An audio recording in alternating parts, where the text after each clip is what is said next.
آج ہم مسلمانوں کی حالت یہ ہے کہ پیٹ میں اناج آنا چاہیے چاہے دنیا کہیں بھی چلی جائے، لیکن جہاں ہوشیار اور دانش مند لوگ ہوتے ہیں وہ یہ کہتے ہیں کہ آپ ایک وقت کی روٹی نہ کھائیں لیکن اپنے بچوں کو ضرور پڑھائیں۔ کوئی ایک ڈاکٹر نہیں ملے گا، کوئی ایک انجینئر نہیں ملے گا، کوئی ایک تعلیم یافتہ ماسٹر نہیں ملے گا۔ وجہ کیا ہے کہ ہم اور آپ تعلیم میں بے حد پیچھے ہیں۔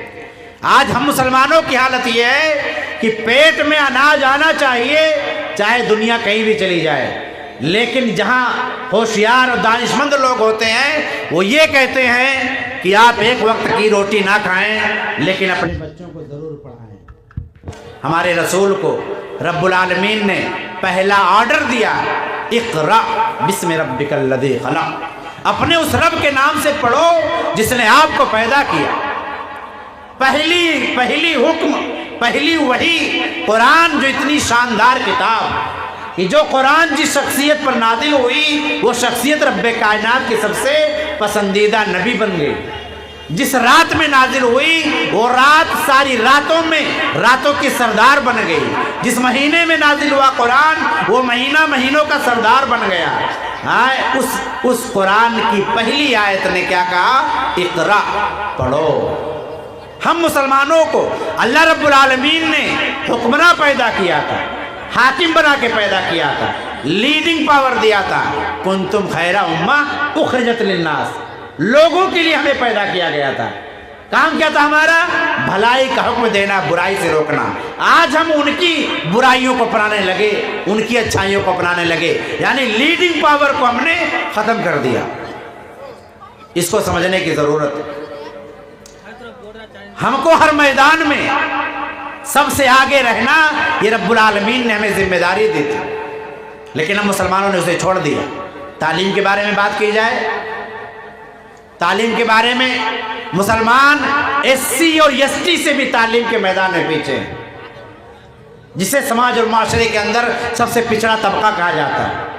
ایس سی اور ایس ٹی میں 3 سال سے لے کر 35 سال کے عمر کے بچے جو کبھی اسکول کا منہ نہیں دیکھے وہ صرف 14% ہے۔ کتنے؟ 14%۔ اور ہم مسلمانوں میں 3 سال سے 35 سال کی عمر کے بیچ میں تقریباً 30% لوگوں نے کبھی اسکول اور مدرسے کا منہ نہیں دیکھے تھے۔ یہ ہم مسلمان ہیں تعلیم میں۔ جس اسلام کا پہلا حکم یہ آیا ہو پڑھو، ان مسلمانوں کی حالت تعلیم میں یہ ہے۔ کرسچن تعلیم میں سب سے ٹاپ پہ 86%، 88%، مرد 88%، عورتیں 86%۔ مسلمان تعلیم میں کہاں ہیں؟ 67%۔ 67۔ ہم کہاں گرے، کہاں کمزور ہوئے؟ غزوہ بدر میں جنگی بنائے گئے کفار مکہ، اللہ کے رسول نے کہا تم ہمارے بچوں کو تعلیم دو، ہم تمہیں چھوڑ دیں گے۔ یہ ہم سب کے نبی تھے جنہیں تعلیم کی اتنی فکر تھی۔ طلب العلم فریضۃ علی کل مسلم، کہا کہ ہر مسلمان پر علم حاصل کرنا واجب و ضروری ہے، لیکن ہم مسلمانوں نے تعلیم کو چھوڑ دیا۔ سچر کمیٹی کی رپورٹ آئی اور مسلمانوں کے پسماندہ حالات، سیاسی حالات، تعلیمی حالات پر رپورٹ تیار کیا۔ کس نے کیا؟ منموہن سرکار نے۔ منموہن جی جو بھی پچھلے مہینے غالباً اس دنیا سے رخصت ہوئے ہیں، انہوں نے کمیٹی بنائی تھی 2006 میں، سچر کمیٹی۔ اس نے رپورٹ دیا کہ مسلمان تعلیم میں بہت پیچھے ہیں، بہت پیچھے ہیں، اور بتلایا کہ جو بچے پڑھتے بھی ہیں اس میں صرف 4% بچے مدرسے میں پڑھتے ہیں۔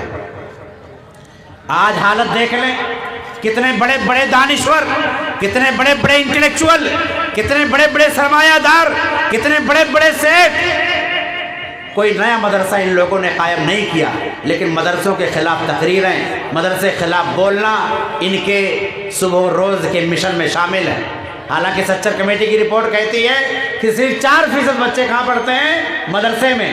ذمہ داری ہماری کیا تھی کہ اس فیصد کو بڑھاتے، 4% سے 10 لے جاتے، 20 لے جاتے، 50 لے جاتے، تب برابری ہوتی نا۔ 50 انگریزی پڑھ رہے ہیں، 50 مدرسے میں پڑھ رہے ہیں۔ لیکن ہمارے جو 4% بچے مدرسے میں پڑھتے تھے، آپ مدرسہ اپنے علاقے میں دیکھ لیں، امام بخاری کس سال میں قائم ہوا؟ 90 میں۔ سچر کمیٹی کی رپورٹ کب آئی؟ 2006 میں۔